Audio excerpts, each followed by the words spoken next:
walafiat dalam kondisi iman dan Islam. Yang kedua, sholawat dan salam marilah selalu kita haturkan kepada qudwah hasanah kita Rasulullah Muhammad sallallahu alaihi wasallam biqaulina Allahumma sholli wa sallim ala sayyidina Muhammad wa ala ali sayyidina Muhammad. Insyaallah pagi ini kita akan lanjutkan kajian kita pada pertemuan terakhir dulu yang sempat tidak selesai karena ada sedikit gangguan. Pada waktu itu kita sudah membahas tentang yang dinamakan syariah. Secara bahasa, syariah itu artinya mawaridul ma, jalan menuju sumber air. Kalau secara istilah, syariah itu artinya aturan. Nah, dalam kajian ilmu-ilmu Islam, aturan itu ada dua. Syariah itu ada dua. Yang pertama adalah syariahnya Allah atau syariah Islam. Yang kedua, syariah selain Islam. Cuma dalam percakapan orang Indonesia atau mungkin juga di tempat lain, ketika disebut syariah itu otomatis Islam gitu ya. Tapi sebetulnya syariah itu bisa Islam, bisa selain Islam. Jadi ada aturan Islam, ada aturan selain Islam. Kapan sebuah aturan dinamakan dengan syariah Islam, dengan aturan Islam, yaitu ketika aturan tersebut bersumber dari sumber-sumber Islam, Quran atau As-Sunnah atau yang ditunjukkan oleh keduanya. Maka ketika ada aturan sumbernya Quran dan Sunnah atau yang ditunjukkan oleh keduanya, maka aturan tersebut, syariah tersebut dinamakan dengan syariah Islam. Sebaliknya, jika suatu aturan sumbernya bukan dari Quran dan Sunnah atau yang ditunjukkan oleh keduanya, maka dia bukan syariah Islam. Bapak dan Ibu yang dirahmati Allah, apakah berarti bahwa syariat Islam itu harus selalu sama? Tidak ya. Jadi ketika orang itu menggali dari Quran dan Sunnah, muncul suatu aturan, suatu pemahaman, maka itu namanya syariah Islam. Meskipun bisa jadi dalam memahami atau dalam kesimpulan itu ada perbedaan. Sebaliknya, meskipun kesimpulannya sama, tapi yang satu sumbernya Quran dan Sunnah, yang satu lagi sumbernya bukan Quran dan Sunnah, meskipun kesimpulannya sama, tapi kalau sumbernya bukan dari Quran dan Sunnah, maka dia itu bukan syariah Islam. Kemarin saya beri contoh di Jepang. Di Jepang itu kalau pas musim dingin, wanita di sana itu menutup seluruh tubuhnya. Tapi itu bukan karena Quran dan Sunnah. Tapi mereka menutup seluruh tubuhnya itu untuk alasan kemanfaatan, kemaslahatan, yaitu untuk menghindari rasa dingin. Maka ketika mereka itu menutup seluruh tubuhnya, itu bukan menjalankan syariah Islam. Itu hanya sekedar untuk mencapai aspek-aspek manfaat, yaitu untuk menghilangkan rasa dingin. Sebaliknya, meskipun kesimpulan itu berbeda, tapi masing-masing bersumber kepada Quran dan Sunnah, maka dia dinamakan dengan nama syariah Islam. Maka ketika yang dilaksanakan itu syariah Islam, syariahnya Allah yang bersumber dari Quran dan Sunnah, maka kita bisa berharap akan mendapatkan ridho Allah di akhirat nanti.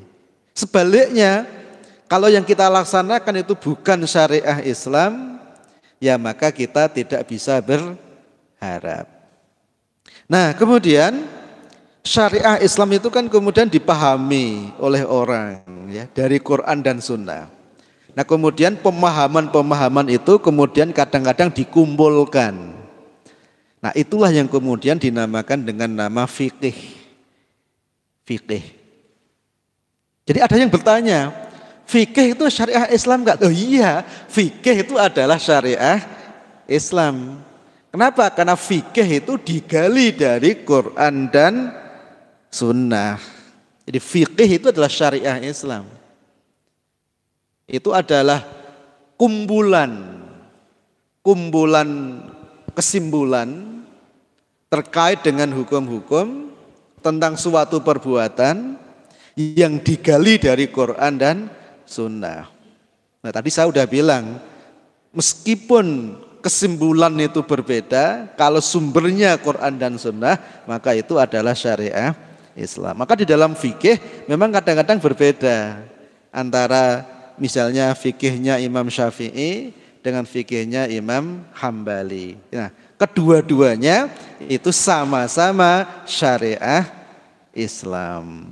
Maka ketika kita itu melaksanakan syariah Islam, maka kita dapat berharap mendapat ridha Allah Subhanahu wa ta'ala. Nah, kemudian muncul pertanyaan sebagaimana yang sering sudah kita bahas ya. Apa bisa memahami dari sumber yang sama tapi kalau kesimpulannya beda? Ya bisa. Sebagaimana alasan-alasan yang sudah kita bahas pada pertemuan-pertemuan sebelumnya. Bahkan, ini bahkan kita lebih dalam lagi, yang namanya bahkan sumber hukum, ya, sumber hukum, sebetulnya di dalam Islam sumber hukum Quran dan Sunnah itu tidak mungkin ada perbedaan sebetulnya, nggak mungkin ada pertentangan. Kenapa? Karena Quran dan Sunnah itu bersumber dari sumber yang sama, min mishkatin wahidah, berasal dari sumber yang sama.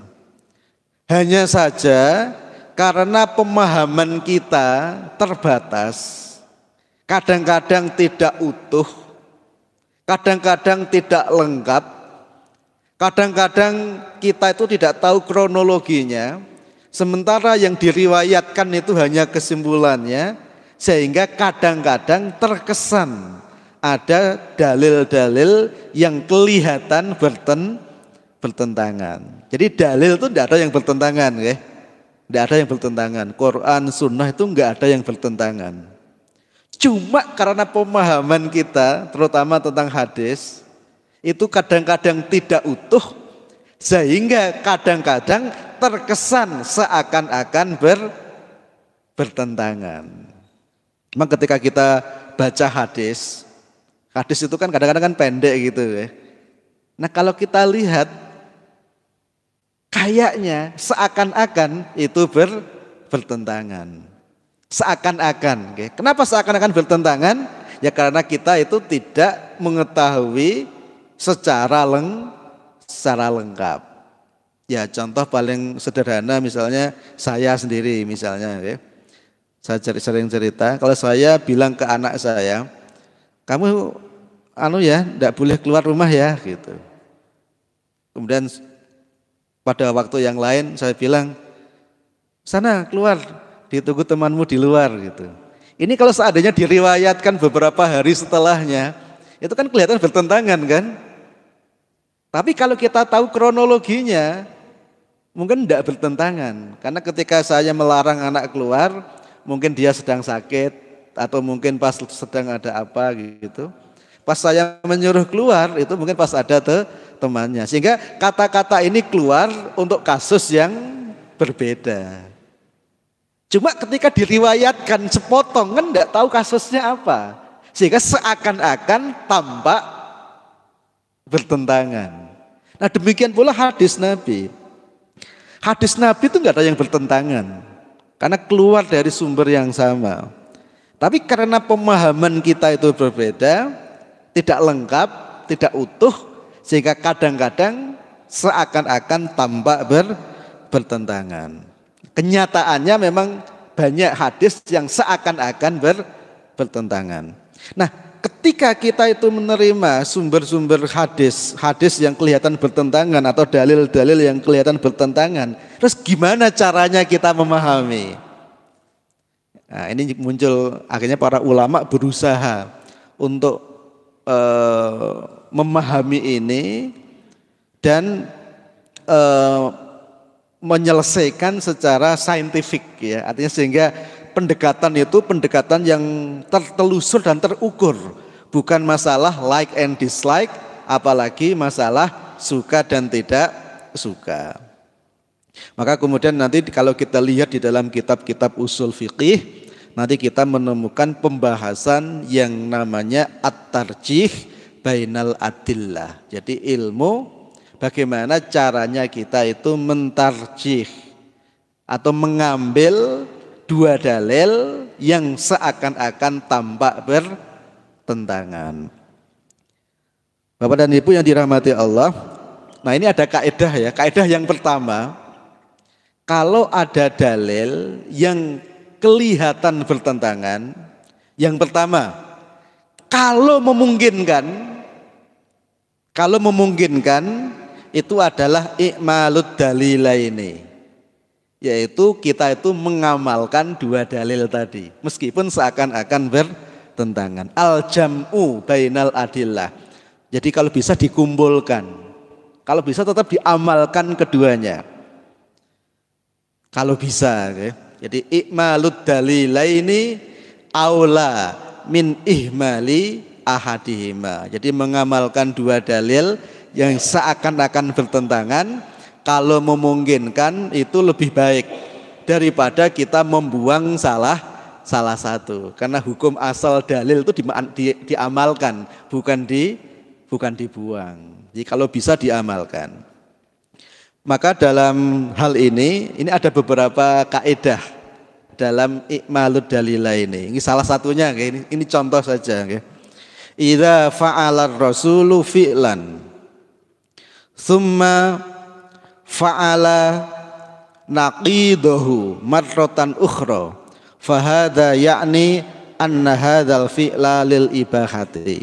Ini kaidah untuk menjam'u atau mengumpulkan, menjamak atau i'malud dalilaini. Yang pertama, idza fa'alar rasulu fi'lan, jika Rasul melakukan suatu perbuatan, summa fa'ala naqidahu marratan ukhra, kemudian beliau mengamalkan perbuatan lain yang seakan-akan bertentangan, fahadha ya'ni anna hadzal fi'la lil ibahah, maka ini menunjukkan bahwa dua perbuatan tadi itu menunjukkan hukumnya mubah. Jadi ya, Rasul melakukan ini, tapi kadang-kadang beliau tidak melakukan yang lainnya yang kelihatan bertentangan. Nah, itu menunjukkan kalau dua perbuatan tadi itu menunjukkan hukumnya mubah. Itu salah satu cara untuk melakukan al-jam'u. Ini contoh yang lain. Contoh yang lain, anna rasula lam yakbal hadiyata ahadil kuffar ba'da an sa'alahu a aslamta qala la qala inni nahaitu an zabdil musyrikin. Jadi Rasulullah itu pernah diberikan hadiah oleh salah seorang yang masih kafir, masih belum Islam. Dan ketika itu beliau bertanya kepada orang yang ngasih, a aslamta, kamu sudah masuk Islam atau belum? Akhirnya orang yang ngasih tadi menjawab, belum, saya belum Islam, saya tidak Islam. Kemudian Rasul mengatakan, ini nahaitu an zabdil musyrikin, aku dilarang untuk menerima hadiah orang musyrik. Maka dalam hadis ini menjelaskan bahwa Rasul itu menolak hadiah dari orang-orang musyrik. Waqad sahha anna rasula qabila hadiyatan najasyi wa akida daumah wal muqawqis wa yu'ayyidu dzalika qala Aisyah innar rasula kana yaqbalul hadiyah Tetapi diriwayatkan dengan sangat jelas bahwa Rasul itu menerima hadiah dari orang-orang yang masih musyrik yang lain. Misalnya seperti Muqawqis atau An-Najasyi pada waktu itu. Nah, ini menunjukkan bahwa di satu sisi ada hadis Rasul itu menolak hadiah dari orang musyrik, tapi di sisi lain Rasul itu menerima hadiah dari orang musyrik. Gimana caranya memahami? Oh, kalau begitu sebetulnya menerima hadiah dari orang musyrik itu hukumnya boleh. Ini enggak pakai embel-embel loh ya. Tapi kalau nanti ada catatannya begini begitulah, berarti catatannya itu yang menjadi pemahaman tersendiri. Jadi kita bicara yang tanpa catatan. Contoh yang lain misalnya nggih. Di akhraj at-Tabarani fil Awsat. Jadi hadis diriwayatkan oleh Imam At-Tabarani dalam kitab Al-Awsat. Inna janazatan marrat ala Ibni Abbas wal Hasan Ibni Ali. Jadi suatu saat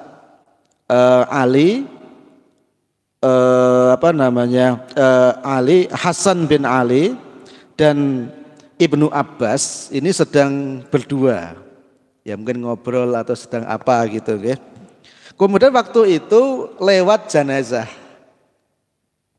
Ya mungkin itu di tempat yang beliau tidak terlalu kenal misalnya begitu ya. Jika beliau nggak tahu yang lewat itu jenazahnya siapa. Kemudian faqoma ahaduhuma. Nah, salah satu dari keduanya itu berdiri. Nggak tahu mungkin yang berdiri itu apakah Sayyidina Hasan ataukah Ibnu Abbas. Pokoknya yang jelas salah satu berdiri. Waqa'adal akhar dan yang lain masih duduk. Kemudian faqalal qa'im lil qa'id, maka yang berdiri ini berkata kepada yang duduk. Ya, kita ini enggak jelas nggih, apakah Hasan berkata kepada Ibnu Abbas atau Ibnu Abbas berkata kepada Hasan, kita enggak tahu. Tapi yang jelas yang berdiri berkata kepada yang duduk. Yang berdiri berkata begini, alaisa qad qama Rasulullah. Tidakkah Anda tahu bahwa Rasulullah kalau ada jenazah lewat beliau itu berdiri. Kenapa kamu enggak berdiri? Nah, yang duduk menjawab bala. Waqa'ada. Betul. Memang kadang-kadang Rasul itu berdiri ketika ada jenazah lewat. Tapi kadang-kadang beliau juga masih dalam kondisi duduk. Nah, itu menunjukkan berdiri ataupun duduk ketika ada jenazah lewat itu hukumnya mubah. Ini kelihatan bertentangan, tetapi ini Rasul seakan-akan melakukan perbuatan yang berbeda. Nah, itu bisa dipahami bahwa perbuatan itu adalah mubah. Itu salah satu contoh untuk melakukan al-jam'u bainal adillah. Yang kedua yaitu itu kaidah yang pertama. Ini contoh kaidah yang kedua. Idza qala Rasulullah sallallahu alaihi wasallam qaulan thumma fa'ala naqidahu yakunul fi'lu khassan bir rasuli wal qaulu bayanan lana. Kalau tadi kan dua perbuatan yang kelihatan bertentangan. Nah, ini yang kedua, jika Rasul mengatakan suatu ucapan thumma fa'ala naqidahu, kemudian beliau mengamalkan yang berbeda dengan yang beliau ucapkan, yakunul fi'lu khassan, itu menunjukkan bahwa apa yang beliau lakukan itu khusus bir Rasul untuk Rasul. Wal qaulu bayanan lana, sementara apa yang beliau sampaikan itu adalah untuk penjelasan bagi kita. Jadi ketika Rasul itu menyampaikan suatu perbuatan atau suatu larangan, kemudian dalam perbuatan Rasul itu mengamalkan yang bertentangan dengan yang diucapkan, yang berbeda dengan yang diucapkan. Itu menunjukkan bahwa apa yang dilakukan Rasul itu khusus bagi beliau. Contoh, ini contoh yang paling masyhur, ya. Jadi An Qais ibn al-Haris qala Jadi ketika suatu saat Qais bin Haris ini masuk Islam, beliau berkata begini nggih.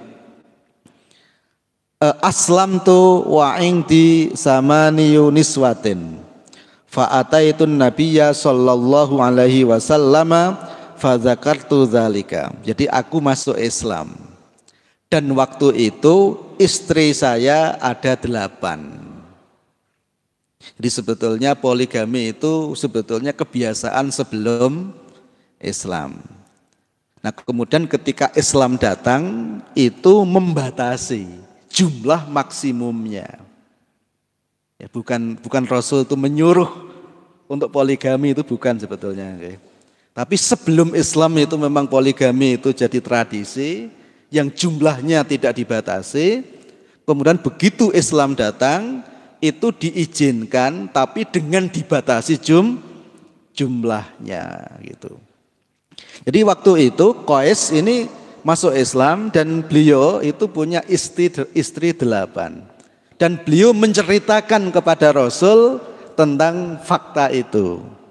Fadzakartu dzalika. Beliau menjelaskan itu kepada Rasulullah. Faqala, kemudian Rasulullah bersabda, ikhtar minha arba'an.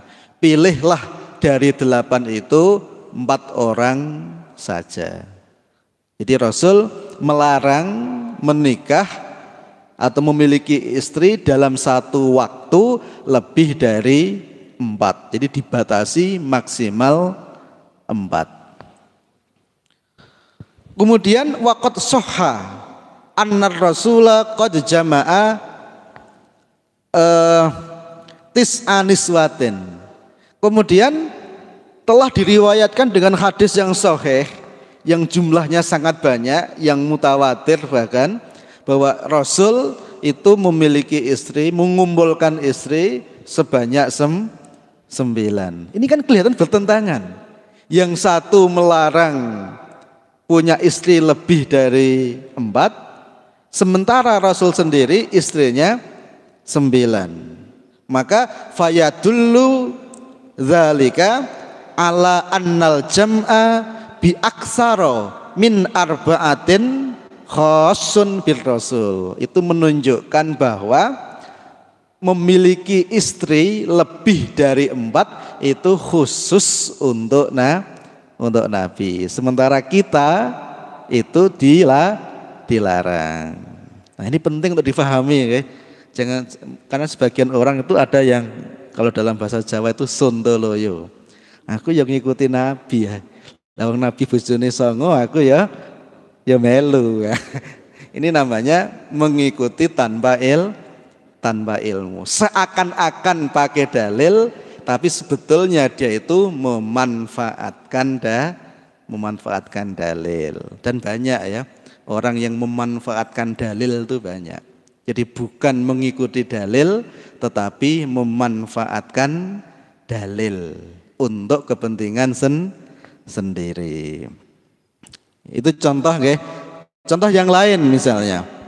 Jadi ketika Rasul mengucapkan sesuatu tapi berbeda dengan yang beliau lakukan, itu menunjukkan bahwa apa yang beliau lakukan itu khusus untuk beliau. Ada yang bilang, wah enak ya jadi nabi ya. Ya kita lihatnya pas yang itu.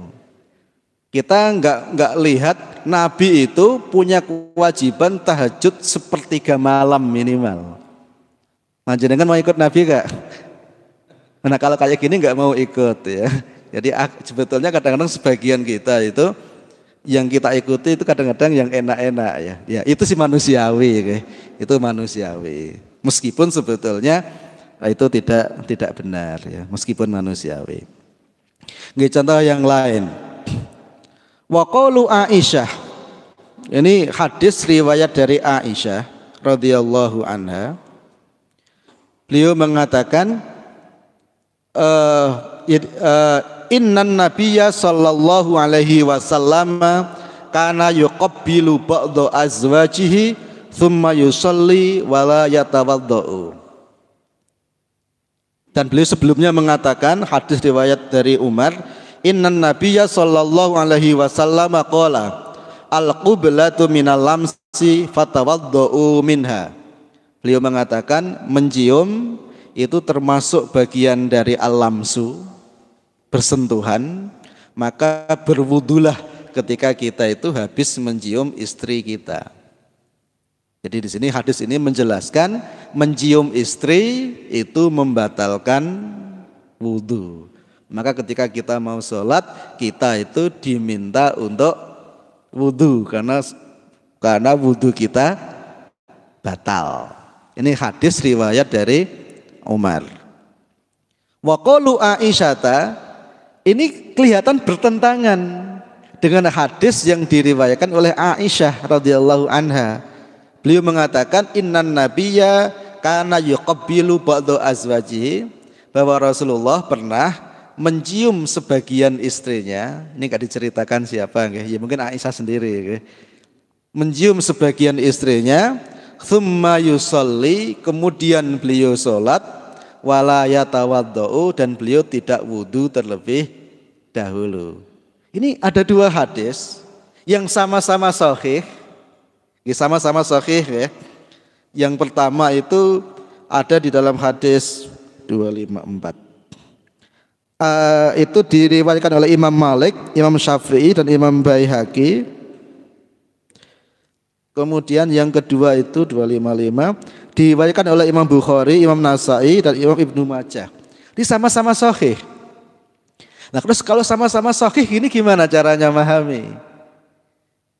Bila saya ngambil yang enak aja lah. Ya kalau kita ngambil yang enak berarti kita ngikuti nafsu, bukan ngikuti dalil. Nah, kemudian di sini muncul kaidah tadi. Idza qala ar-rasulu qalan summa fa'ala naqidahu yakunul fi'lu khassan bihi.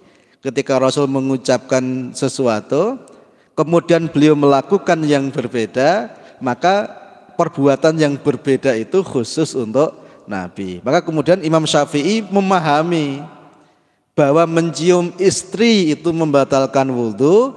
Nah, sementara hadis bahwa Rasul mencium istrinya setelah itu beliau sholat tanpa berwudu itu khusus untuk beliau. Jadi khusus untuk Rasul itu ketika mencium istri itu tidak membatalkan wudu. Sementara bagi umatnya, bagi kita, mencium istri itu membatalkan wudu. Sehingga kalau kita habis mencium, kita mau sholat, ya kita harus wudu terlebih dahulu. Ini yang difahami oleh Imam Syafi'i dengan kaidah tadi. Jadi Imam Syafi'i misalnya ketika memahami suatu dalil itu pakai kaidah, bukan pokoknya ngambil, bukan, ada kaedahnya. Kenapa? Ada dua hadis yang kelihatan bertentangan, beliau kok mengambil ini, itu ada kaedahnya. Salah satu kaedahnya seperti tadi. Tapi ada ulama yang membolehkan. Ya kalau ada ulama yang memahami mencium istri itu tidak membatalkan wudu, nggih monggo. Kan wilayah-wilayah yang kadang-kadang terjadi perbedaan. Tapi kalau Imam Syafi'i misalnya punya pemahaman bahwa mencium istri atau bersentuhan dengan istri itu membatalkan wudu. Nah, sementara hadis yang mengatakan bahwa Rasul mencium istrinya dan setelah itu beliau sholat tanpa wudu, itu menunjukkan kalau itu khusus untuk Nabi. Yang sebagaimana hadis tentang menikah lebih dari 4 tadi.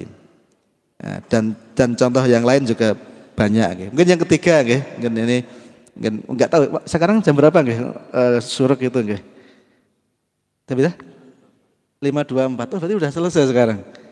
Oke, kalau begitu kita sampai di sini dulu. Mungkin ada yang mau ditambahkan atau ada yang mau ditanyakan. Monggo silakan. Harus atau gitu.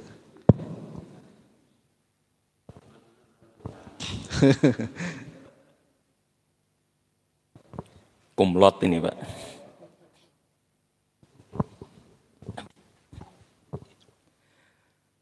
Assalamualaikum warahmatullahi wabarakatuh. Terima kasih Pak Ustadz tentang tausiahnya menyikapi perbedaan mazhab. Eh, ada satu aturan, yaitu wajib, lalu larangan haram, mubah, sunnah, dan makruh. Di mana antara sunnah dan makruh ini seakan-akan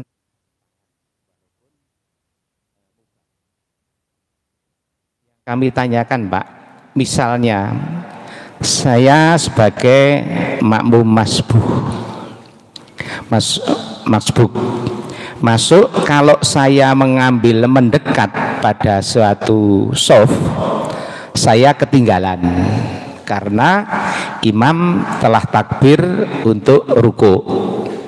Namun kalau saya mengambil jarak yang jauh, saya akan mendapatkan satu, karena imam belum berdiri dari ruku. Dengan jauhnya saya mengambil tempat antara shaf yang terakhir dengan saya mengambil jarak jauh ini, apakah saya ini sah atau makruh hukumnya? Lalu di satu sisi saya mendapatkan rakaat yang tidak ketinggalan. Kedua, tadi dijelaskan tentang nikah atau poligami. Kalau saat ini ada yang poligami lebih dari 4, apakah yang ke5, 6, 7, 8 itu, kalau sampai 8, apakah menjadikan satu zina yang 5, 6, 7, 8 itu atau tidak? Sedangkan ada satu mudin yang mengesahkan bagaimana hukum itu. Lalu jenis mencium, nah ini model menciumnya itu bagaimana?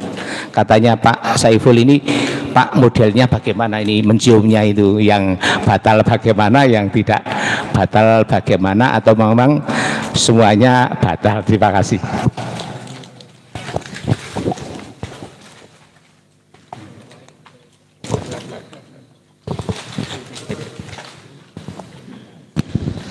Oke, matur suwun Pak Rus. Jadi sebagian yang ditanyakan ini masalah yang sangat teknis, nggih. Yang pertama yang saya ingat, yang pertama itu masalah nikah lebih dari 4. Jadi nikah lebih dari 4 di waktu yang sama, nggih. Jadi al-jam'u mengumpulkan. Jadi kalau seandainya kita tuh nikah lebih dari 9 tapi tidak sama, tidak bareng, itu nggak masalah. Misalnya kita itu punya istri, meninggal, kita nikah lagi, meninggal lagi, sampai 15 kali kayak gitu terus misalnya, ya nggak masalah. Yang dilarang itu dalam satu waktu kita itu punya istri lebih dari 4, maka yang keempat itu tidak sah. Yang kelima ke atas itu tidak sah. Nah ketika dia tidak sah, ya otomatis dia itu ketika berhubungan badan ya jadi zina. Jadi seperti itu konsekuensinya, ya. Nah ini kan beda dengan dulu di zaman Nabi. Kalau dulu di zaman Nabi awalnya itu memang boleh. Ya ketika awalnya boleh ya nggak apa-apa, namanya juga boleh kan. Nah kemudian ada ayat yang turun yang membatasi. Nah semenjak itu berarti tidak boleh lebih dari 4. Jadi kalau sampai lebih dari 4, kalau sampai terjadi hubungan badan, maka nanti statusnya itu jadi zina. Jadi nikah yang tidak sah itu ketika diteruskan jadinya itu zina, ya. Contoh misalnya ada orang nikah tidak menggunakan wali, ya maka jadinya ya zina. Meskipun di situ ada ijab qabul, tapi nggak ada walinya, ya jadinya zina. Atau misalnya nikah itu kan nggak boleh ada muakkad, nggak boleh ada pembatasan waktu. Tapi kemudian ada orang nikah, ada ijab, ada qabul, ada wali, tapi dibatasi waktunya. Ya sebagaimana kawin kontrak itu, ya. Itu juga tidak sah. Nah kalau tidak sah ya otomatis jadinya itu zina gitu. Itu terkait dengan nikah yang tidak sah itu. Kemudian yang kedua tentang mencium. Mencium itu yang bagaimana? Nah di sini dijelaskan al-qiblatu minal lamsi, menyentuh. Memang kata menyentuh ini beda-beda dalam memahami, ya. Menyentuh itu bisa makna dekat, bisa makna jauh. Kalau menyentuh yang makna dekat itu ya kulit ketemu kulit, itu makna menyentuh. Jadi kalau saya jabat tangan dengan jenengan, itu berarti kulit tangan saya bertemu dengan kulit tangan jenengan. Maka itu namanya menyentuh dalam makna dekat. Tapi menyentuh itu bisa makna jauh. Ya apa? Yaitu jima. Ya, itu menyentuh dalam makna jauh. Misalnya ada seorang laki-laki bilang, jadi selama setahun ini saya udah nggak menyentuh istri saya, gitu ya. Itu tentu yang dimaksud menyentuh itu makna jauh. Nah, kemudian bagaimana caranya memahami kata menyentuh? Ini juga para ulama kadang-kadang berbeda ya. Antara Imam Syafi'i sama Imam Malik misalnya, ketika memahami kata menyentuh itu berbeda pemahaman. Kalau Imam Syafi'i punya pemahaman, punya kaidah begini beliau itu. Jadi Imam Syafi'i punya kaidah begini. Jadi ketika ada dua kata memiliki makna dekat dan memiliki makna jauh, maka kata itu harus dipahami dengan makna dekat jika memungkinkan. Jika tidak memungkinkan difahami makna dekat, baru menggunakan makna jauh. Jadi kalau dalam bahasa lainnya begini, kalau ada kata memiliki makna majazi dan memiliki makna hakiki, maka yang digunakan pertama kali itulah makna hakiki. Nah, kalau makna hakiki itu tidak memungkinkan, baru difahami dengan makna jauh. Jika kalau Imam Syafi'i memahami menyentuh itu apa? Menyentuh ya menyentuh, yaitu kulit ketemu kulit. Maka ketika seorang laki-laki bersentuhan dengan perempuan, kulit ketemu kulit, maka itu membatalkan wudhu. Nah, tapi memang kalau Imam Malik punya pemahaman lain. Menyentuh itu menyentuh dalam makna jauh. Nah, karena beliau mencoba konsisten dengan ayat Al-Quran, yaitu ketika ceritanya Maryam. Jadi ketika Maryam mendapatkan firman dari Allah bahwa beliau mengandung Nabi Isa, beliau kan berkata kepada Allah, ya Allah, bagaimana mungkin saya bisa hamil padahal saya tidak pernah bersentuhan dengan orang manapun, gitu ya. Maka bersentuhan di situ makna jauh. Maka kemudian Imam Malik punya pemahaman, ketika ada dua kata, yang satu dimaknai dengan makna ini, maka yang lain juga dimaknai dengan makna ini juga, gitu. Mencoba untuk konsistensi, sehingga beliau punya pemahaman yang namanya menyentuh itu ya menyentuh dalam makna jauh, bukan menyentuh dalam makna dekat itu. Tapi kalau Imam Syafi'i, yang dimaksud menyentuh itu yang menyentuh dalam makna dekat, yaitu kulit ketemu kulit. Ya, meskipun nanti ada perbedaan. Yang batal itu yang menyentuh atau yang tersentuh. Nah, ini ada perbedaan di kalangan ulama. Ada yang memahami sama-sama batal, baik yang tersentuh atau yang menyentuh. Tapi ada yang punya pemahaman di kalangan ashab Syafi'i, yang batal itu hanya yang menyentuh, bukan yang tersentuh. Jadi memang ketika kita sudah masuk ke pendetilan, itu bisa jadi ada perbedaan dalam memahami. Tapi ingat, semua pemahaman ini dasarnya adalah Quran dan Sunnah. Dan mereka para ulama mencoba untuk memahami dengan kaidah-kaidah yang tertelusur. Maka kalau seandainya ada perbedaan dalam wilayah-wilayah yang seperti ini, kita itu tidak perlu saling mencela. Bapak dan Ibu yang dirahmati Allah, mungkin tadi yang saya sampaikan itu agak terlalu tinggi, atau mungkin ini kajian khusus untuk mustahid itu ya. Bisa jadi iya. Tapi ini penting saya sampaikan, meskipun kita itu bukan seorang mustahid, tapi paling tidak kita itu mengerti gitu. Nah, pengertian itu akhirnya terrefleksi, kita itu gak sembarangan dalam menilai orang. Itu harapannya seperti itu. Kadang-kadang karena kita itu sembarangan. Apalagi ada orang belajar satu hadis, dia kemudian menyimpulkan dengan pemahaman dia, melihat orang lain yang kebetulan beda pandangan dan orang itu ngikuti mujtahid yang muktabaroh, tapi kemudian mencela mujtahid, itu kan nggak pada tempatnya. Itu sebetulnya tujuan kita seperti ini. Meskipun kajian kita mungkin agak sulit, meskipun ini mungkin khusus untuk para mujtahid, tapi paling tidak kita ini bisa mengapresiasi dan kita bisa mengambil hikmah kita terapkan dalam kehidupan kita. Kemudian yang terakhir tadi yang saya masih ingat tentang kalau kita sholat. Kalau kita sholat kemudian imam itu sudah rukuk sehingga kita berpotensi jadi makmum masbuk. Makmum masbuk itu berarti makmum yang tidak sempat mendapatkan rokaat pertama dari imam. Batas rokaat kalau kita lihat di kitab-kitab fikih, batas rokaat itu adalah tumak ninah rukuknya imam. Itu batas rokaat. Jadi kalau kita itu mendapati tumak ninah rukuknya imam, maka kita itu mendapati 1 rokaat.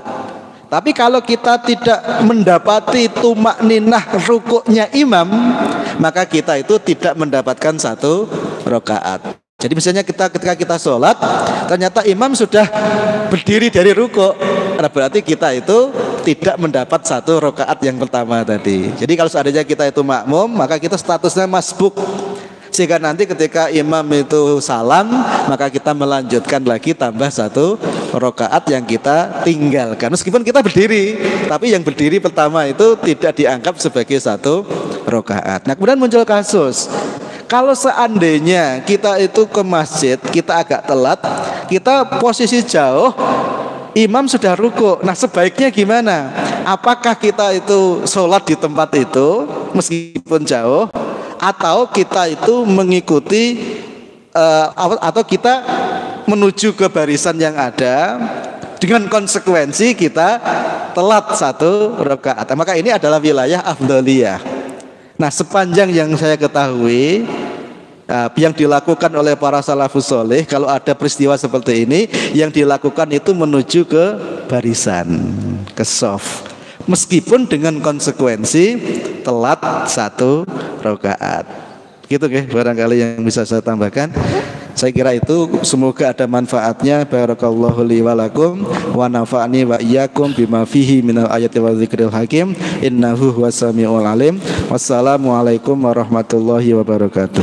Waalaikumsalam warahmatullahi wabarakatuh.